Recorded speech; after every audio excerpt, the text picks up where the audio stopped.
Izakhamuzi zithi sekuphele iminyaka zathenjiswa izindlu ezisesimweni esifanele, kodwa-ke namanje zisahlala emjondolo egeleza indle. Zithi ukuguqulwa kobuholi bomasipala minyaka yonke nezimpi zangaphakathi kwenza ukuthi izinhlelo zokuthunyelwa kwezidingo zimenze.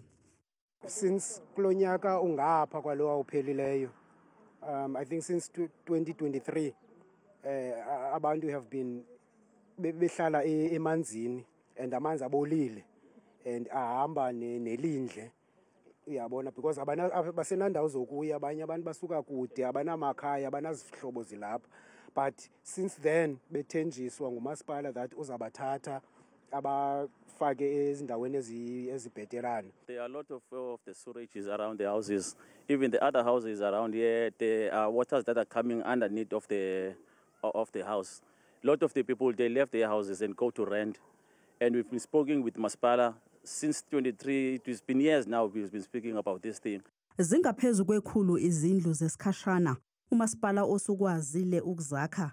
Ezinye izakhamuzi zathunyelwa kuzona. Kodwa-ke lezi zakhamuzi ezihlala kulezi zindlu zithi azinawo ugesi, amanzi kanye nohlelo lokuthuthwa kwendle. Kulezi zindlu kuhlala nabantu abakhubazekile abathi azikho esimweni esifanele senhlalo yabo. Umnake for isitulo sihamba nzima kwasona kwalapha. So nyana understand umasipala makenze lento ayenzayo, but ke sifuna izindlu. Iphathwa sisusu, abantu bathe qelela, abantu abane-toilet sikude akuzitoilet apha. Umasipala uthi uzamile ukukhuluma nowengamele ezezindlu ukuthi kulungiswe lezi zindlu zikwazi ukubhekelela labo abaphila nokukhubazeka. We've lifted these matters with our MEC. You would recall that the mandate of building houses is not delegated to the municipality.